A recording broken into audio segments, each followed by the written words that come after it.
Bueno, gracias, Ago. Gracias a todos los que están del otro lado de la pantalla por permitirme este pequeño espacio para poder hablar de estos temas que estamos viendo domingo a domingo y que tiene que ver con los unos a los otros. Como dijo Ago recién, hoy me toca dar el enseñarse los unos a los otros. Y qué mejor que empezar definiendo qué es enseñar. Y enseñar, dice el diccionario, que es comunicar experiencias, conocimientos o ideas a una persona que no las tiene. Y yo quiero destacar acá, una persona que no las tiene. Otra definición, dice, es ver de forma práctica, mediante la explicación o indicación, cómo sucede algo.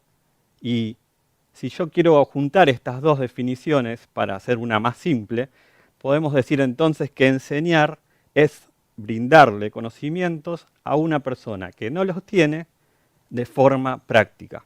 Y es un poco lo que quiero que hagamos esta noche, ver de forma práctica algunos conceptos de qué es enseñarnos los unos a los otros.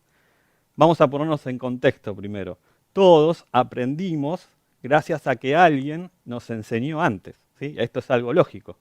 Y el apóstol Pablo les escribía a las iglesias que para enseñarles a aquellos que había un plan, que era el plan de Cristo, y que los creyentes vieran de esta forma que eran parte de un pueblo que tenía un Dios y Padre que gobernaba sobre ellos, que actuaba por medio de ellos y que estaba con todos.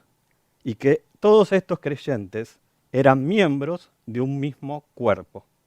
Y utiliza esta figura, la figura de un cuerpo, que es la iglesia, los miembros, que son las partes de ese cuerpo, que son los creyentes, y la cabeza, que es la piedra fundamental, que es Cristo. Y todo esto funciona de forma armónica gracias a estar unidos por Él. Dice en el libro de los Efesios, en el capítulo 4, el verso 11, vamos a leer 11 y 12 y voy a dejar el 13 para leerlo del final. Lo voy a leer de la Biblia del lenguaje actual porque me gustó cómo lo expresa. Dice el verso 11, Él fue quien les dio a unos la capacidad de ser apóstoles, a otros evangelistas y a otros la de ser pastores y maestros. Hizo esto para que todos, y acá enfatizo en todos, los que formamos la iglesia, que es su cuerpo, estemos capacitados para servir y, como esta noche estamos viendo, dar instrucción a los creyentes. Si usted tiene la Reina Valera, dice perfeccionando a los santos o perfeccionar a los santos y edificar el cuerpo que es la iglesia. Pablo utiliza muchas veces la palabra edificar para querer expresar lo de enseñarnos. Y dicho esto, entonces, voy a pasar a dar los 20 puntos que preparé en esta noche para que podamos ver. No se me pongan mal, no se me pongan mal, acá me quieren apagar las luces, acá se me ríen, algunos se agarran la cabeza. No quiero que los sistemas de salud en este momento tengan que ir a buscar a los infartados. No van a ser 20 puntos, vamos a hacer algo rápido, práctico y vamos a ver cosas prácticas que tengan que ver con enseñarnos los unos a los otros. Lo primero entonces que quiero expresar hoy es que enseñar implica un compromiso, ¿sí? Como vimos, somos parte de un cuerpo. Ninguno es más importante dentro de ese cuerpo. Yo cuando era chico vivía en un edificio, ¿sí? Muy alto. Y una de las cosas que más me gustaba era poder ir a las cocheras y poder jugar a la escondida con mis amigos. Y ahí veía y me podía esconder detrás de unas columnas muy grandes que había. Cuando crecí me di cuenta que esas columnas eran las que sostenían todo ese edificio. Pero también cuando tenía la oportunidad de que mis papás me pudieran llevar a la terraza, había ahí algo que me llamaba la atención. Había una antena y en la punta de esa antena había una lamparita que prendía y apagaba, ¿sí? ¿Qué quiero decir con esto? Esa lamparita era tan importante como esas columnas gigantes que sostenían todo ese edificio. Y todos somos importantes en el cuerpo, y esto es lo que quería Pablo expresar, ¿sí? Tanto esa lamparita o esa columna, que puede ser cualquiera de nosotros, es importante para sostener toda esa estructura. Y como leímos en el verso 11, algunos tienen la capacidad de ser apóstoles, otros de ser evangelistas, otros pastores, otros maestros. Pero bueno, acá es donde algunos dicen, respiran aliviados y dicen, no, bueno, es mal, que le toca a ellos, la responsabilidad es de ellos, yo no tengo nada que ver con lo que dice ese texto. Y yo te digo, no, te digo como a los jóvenes, no zafás, ¿sí? Somos todos partes y todos tenemos una responsabilidad. Hay un orden, sí, hay capacidades diferentes, pero todos somos importantes y enseñadores en el rol de cumplir con nuestra tarea dentro de la iglesia. ¿Qué mejor forma que capacitarte? Capacitarte es parte de comprometerte, este primer punto que estamos viendo. La iglesia te ofrece diferentes formas de capacitarte. Tenés células, tenés días de estudio, tenés reuniones, ¿sí? Y es importante que tengamos en cuenta esto. Y vos me vas a decir, Dani, pero yo no estoy capacitado, ni puedo enseñarle a todos, no me da a mí para hacerlo. Y yo te digo, nadie te está pidiendo eso, ni siquiera la iglesia te lo pide. Principalmente los que te rodean son los que vos tenés que llegar. Aquellos que trabajan con vos en un ministerio, aquellos que comparten con vos una tarea, una actividad, a ellos son los primeros que vos tenés que llegar. Y claro, vos me dirás, pero a mí no me salen bien las palabras. A veces no son palabras, sino con tu actitud, con tu ejemplo. Pero quiero que entiendas en esta noche que cada uno puede hacer la diferencia. ¿Y para qué? ¿Para qué esto? Para contribuir con el crecimiento y madurez los unos de los otros. Y así que la iglesia cumpla sus metas y alcance sus sueños y crezca de una forma saludable. Entonces, lo primero que vimos es que enseñar implica un compromiso, pero enseñar también implica aprender, ¿sí? Muchas veces yo dando una clase, me ha tocado que mientras estoy dando la clase aprendo más yo de lo que me están dando mis alumnos que lo que yo les quiero expresar. Y es una forma de aprender también. Y enseñar tiene que ver con alguien que enseña y alguien que aprende, pero esto es un ida y vuelta. Es muy importante entender esto.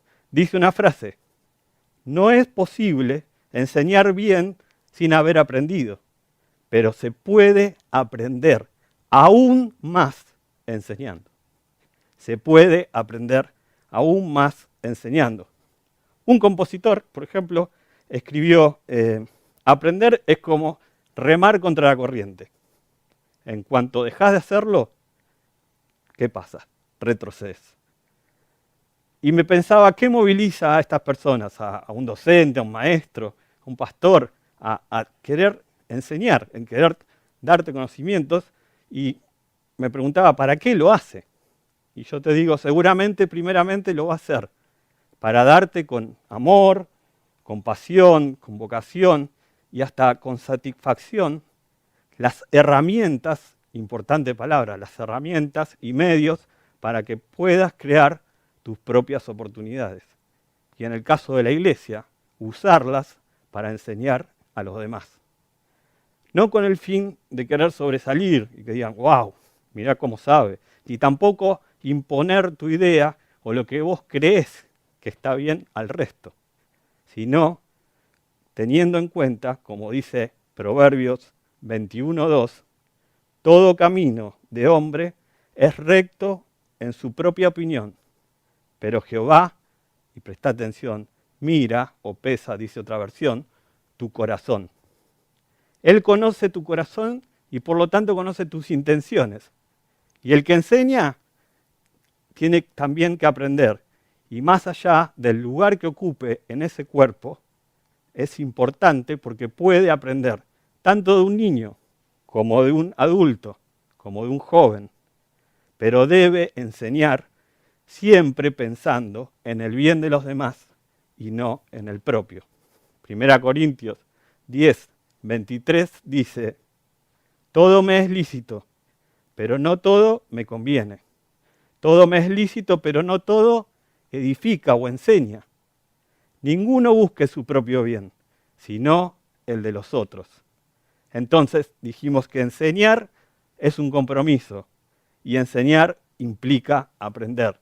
Y por último, quería decir que enseñar implica dar oportunidad. Un filósofo escribió, por ejemplo, enseñar no es transmitir conocimiento, sino crear la posibilidad de producirlos. Proverbios 9:9 dice, da al sabio y será más sabio. Enseña al justo y aumentará su saber. El mejor ejemplo de esto es, como Víctor nos estuvo compartiendo, el del Señor Jesucristo. Él enseñaba de forma apasionada a las personas y a sus discípulos, de forma apasionada para ofrecerles la oportunidad de cambiar sus vidas a través de su mensaje. Derribaba así cualquier mito, paradigma y ofrecía cambios. ¿Para qué? Justamente para dar oportunidad hasta el último incrédulo, ¿sí? Como pasó con su discípulo Tomás, que tuvo que verle, tuvo que acercarse a él y que él le mostrara su costado, sus heridas y dijera, Tomás, soy yo, acá estoy. Y él, gracias a eso, entender todo aquello que el Señor le había enseñado antes y que gracias a eso él pudo expresar, Señor mío y Dios mío. Pero también enseñar implica dar oportunidad a aquellos que vienen detrás de nosotros, aquellos que colaboran con nosotros en algún ministerio y que siguen o hacen alguna parte de las cosas de la iglesia. Y también a aquellos que dan sus primeros pasos en la fe, ¿sí? Enseñarles y prepararlos en nuestra responsabilidad siendo ejemplos y dándoles las herramientas a ellos que alguna vez ellos o alguien nos dio a nosotros. ¿Para qué? Para que puedan seguir con la obra y así la iglesia pueda crecer. Entonces, hay muchas cosas que nos explican lo que es enseñarnos los unos a los otros, pero estas tres que vimos hoy, que te comprometas o compromiso, aprender y dar oportunidad, son algunas de las importantes. ¿Qué otras herramientas? Me dirás vos, Daniel, me hablaste de herramientas. ¿Qué querés decir con esto de herramientas? Yo te digo, todas aquellas que vimos los domingos que estuvimos viendo estos pequeños mensajes. Todas las que vimos enseñando con amor, como nos explicó Daniel Russo, perdonándonos, como nos explicó Marilina, motivándonos, como nos explicó Víctor, siendo benignos, como nos explicó Fernando, sirviéndonos, como nos habló Juan Pablo, y exhortándonos a corregir el rumbo cuando estamos equivocados, como nos explicó Diego el domingo pasado. Todo esto los unos a los otros. Hermanos y amigos que nos están mirando, es esencial el enseñar para poder crecer como partes de ese cuerpo y que la iglesia madure y crezca de forma saludable. Y el resultado final, el broche de todo esto, es lo que dejamos para el último versículo en Efesios 4:13, que dice, así seremos un grupo muy unido y llegaremos a tener todo lo que nos falta. Seremos perfectos como lo es Cristo, porque conocemos al Hijo de Dios y hemos confiado en Él. Muchas gracias, que tenga una buena semana. Amén.